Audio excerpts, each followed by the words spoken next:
में दुष्यंत चौटाला से बाद में फिर से समझौता हो सकता है, दरवाजे बंद नहीं है, एनडीए में रह सकते हैं। अभी तो आपने बहुत जल्दी होगी, अभी तो वो हमसे अलग हुए हैं, उन्होंने अपनी सीटें लड़ने का ऐलान किया है, तो अब तो आमने सामने चुनाव लड़ेंगे और जब नतीजे आएंगे तब देखेंगे, मगर अभी तो हम आमने सामने ही चुनाव लड़ रहे हैं। दो तीन सवाल इन्हीं मुद्दों पर और प्रदेशों पर। और आंध्र प्रदेश और तेलंगाना में आप इस बार अपनी पोजीशन को कैसे देखते हैं? क्या पिछली बार से स्ट्रांग रहेंगे आप तेलंगाना में? निश्चित रूप से जिस प्रकार का स्वागत पलक पावड़े बिछाकर दक्षिण भारत की जनता मोदी जी का कर रही है, वो भारतीय जनता पार्टी के लिए उत्साहवर्धन करने वाली बात है। पहली बार भाजपा के किसी नेता को इतना सकारात्मक उत्साहजनक प्रतिसाद देश की जनता के दक्षिण भारत की जनता से मिल रहा है, वो हमारे लिए बहुत आनंद का विषय है, उत्साह बढ़ाने वाला विषय है। मैं निश्चित रूप से मानता हूं कि दक्षिण के सभी पांचों राज्यों में हमारी पोजीशन और कंसोलिडेट होगी, हम मजबूत होंगे और बढ़कर आएंगे। न केवल हम, हमारे साथी दल भी बढ़ेंगे।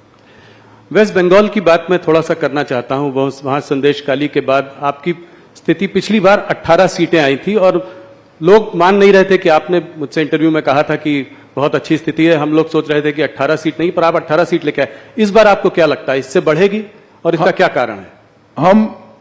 मैं बॉटम का आंकड़ा भी कह देता हूं जी, क्योंकि चुनाव काफी बाकी है, वहां 7 चरण में चुनाव होना है। बॉटम का आंकड़ा हमारा 25 है। 25 से ज्यादा सीट हम निश्चित रूप से बंगाल में जीतेंगे। इस बार बंगाल में भारतीय जनता पार्टी सबसे बड़ी पार्टी बनकर उभरी। 25 सीटें, बड़ा वो 25 से ज्यादा। 25 से ज्यादा। तो ये कैसे होगा? ये आपका जो साउथ ईस्ट बंगाल में जो है आप काफी वीक हैं। पिछली बार आपको शायद सिर्फ 2 ही सीट मिली थी वहां 18 सीटों पे। वो एरिया जो है वो आपके लिए बहुत अहम है, कोलकाता, हुगली, 24 परगना, हावड़ा।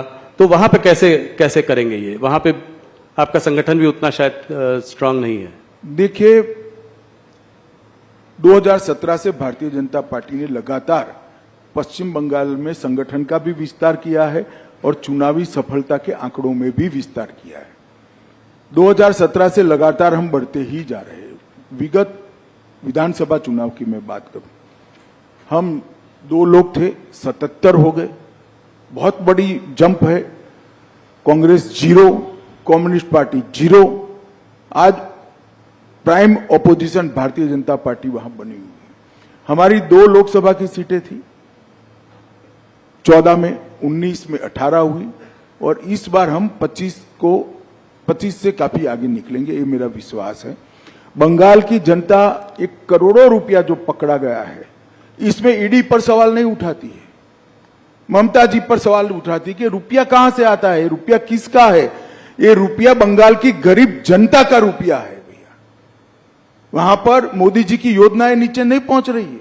डर है उनको कि इस योजना से मोदी जी लोकप्रिय हो जाएंगे। क्या दोष है बंगाल के गरीब लोगों का? क्यों 5 लाख तक का उनको स्वास्थ्य की सुविधाएं नहीं मिल रही? क्यों अनाज उनका कालाबाजारी में बेचा जा रहा है? क्यों नल से जल की योजना वहां ठीक से इंप्लीमेंट नहीं हो रही?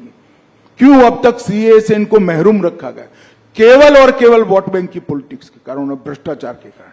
भ्रष्टाचार उनका उजागर हो चुका है। बंगाल की जनता के सामने ममता जी एक्सपोज हो चुकी है। एक महिला मुख्यमंत्री के शासन में जिस तरह से संदेश खाली में सालों तक बहनों माताओं पर अत्याचार होते रहे और उनके पार्टी के नेताओं के द्वारा होते रहे, सुप्रीम कोर्ट और हाई कोर्ट को दखल करने पड़ते, तब जाकर अरेस्ट करते हैं। शर्म अलग बात है। मैं जिन्होंने वोट दिए वो बंगाली माताओं बहनों की बात कर रहा हूं। उन पर आपके पार्टी के नेता अत्याचार करे, आप उनको अरेस्ट नहीं कर रहे हो और हाईकोर्ट ने ऑर्डर करने पड़ते हैं जी। बंगाल की जनता ये सब जानती है। मेरा तो बंगाल की माताओं बहनों से करबद्ध निवेदन है कि इस बार शक्ति का परिचय राहुल के साथ साथ ममता जी को भी करा दो। इस बार मोदी जी कश्मीर काफी दिनों बाद गए। आर्टिकल 370 अपील होने के बाद उनकी बहुत बड़ी सभा हुई वहां पे। क्या आप लोगों को उम्मीद है कि वहाँ चुनाव में आप लोग अच्छा करेंगे? कश्मीर वैली में कोई अकाउंट खुलेगा? देखिए, कश्मीर वैली में भारतीय जनता पार्टी के अकाउंट खुलना न खुलना ये बड़ी बात नहीं है, परंतु 3 परिवारवादी पार्टियों ने, Congress party, NC national conference और पीडीपी, ये 3 परिवारवादी पार्टियों ने वहां पर लोकतंत्र को पनपने नहीं दिया। आजादी से अब तक वहां पंचायत चुनाव नहीं हुए। पहली बार हमने 30,000 पंच सरपंच को चुनाव करा, तहसील पंचायत बनी, जिला पंचायत बनी। पहले वो 3 पार्टी जिसका चिट फाड़ते थे वही नेता होते थे। मैं घाटी के मुसलमान भाइयों बहनों को कहने आया हूं कि आप कृपया अगर चाहते हैं कि जमहूरियत पाताल से नीचे तक चली जाए, लोकतंत्र पाताल से नीचे चली जाए, इसके मूल पाताल से नीचे जाना है, तो ये 3 परिवारवादी पार्टियों को साफ कर दो। जिसको वोट देना है ना इसको दो, परंतु कश्मीर में तभी जाकर लोकतंत्र आ रहा है।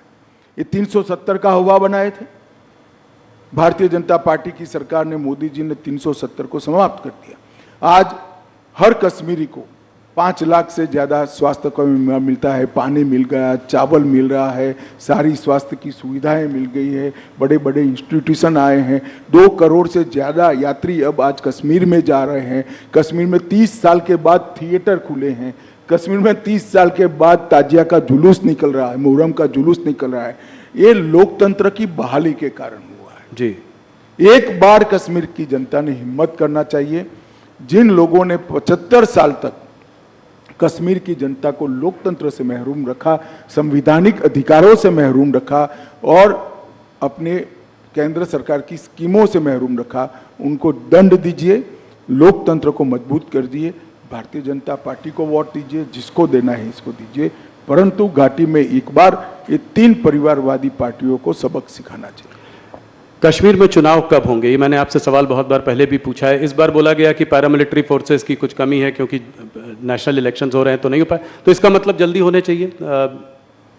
सुप्रीम कोर्ट ने ऑर्डर ही किया है सितंबर तक कराने का। जी, तो उसके तो आउटर लिमिट है, सितंबर के पहले हो जाएंगे।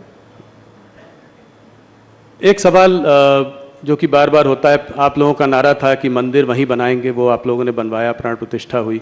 एक और नारा है जो है अभी तो ये झांकी है, काशी मथुरा बाकी है, तो क्या ये अगले उसमें 5 साल में देखने को मिलेगा? देखिए, ये सारे मसले कोर्ट में लंबित थे, इस पर मेरा अभी कुछ भी कहना उचित नहीं है, परंतु मैं एक बात जरूर कहना चाहता हूँ।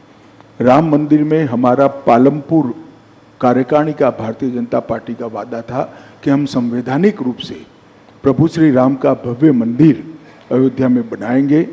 500 साल से करोड़ों राम भक्त जिसकी राह देख रहे थे, वो काम मोदी जी ने 5 साल में भी कर दिया। सुप्रीम कोर्ट का फैसला भी आ गया, भूमि पूजन भी किया और 22 जनवरी को प्राण प्रतिष्ठा कर प्रभु श्री राम को अपने भव्य मंदिर में विराजित करने का काम भी नरेंद्र मोदी ने कर दिया। और मैं मानता हूं कि ये जो दृश्य है वो क्षण है, 10,000 साल का क्षण है, मेरी बात याद रखना। 10,000 साल तक न केवल भारत, दुनिया इस क्षण को भुला नहीं पाएगी। और ये बहुत बड़ा लोकतंत्र का उदाहरण है, क्योंकि भारत में हिंदू मेजोरिटी में होने के बावजूद भी 75 साल तक हमने राह देखी कि हमें कोर्ट ऑर्डर करे, उसके बाद ही हम मंदिर बनाएंगे। और पूर्ण तरह संवैधानिक रूप से कोर्ट के ऑर्डर से मंदिर बनाया। दुनिया में ऐसे उदाहरण बहुत कम मिलते हैं जो भारत ने दिया है, और उसका मोदी जी के समय में होना, भाजपा के समय में होना हम सबका सौभाग्य हम मानते हैं।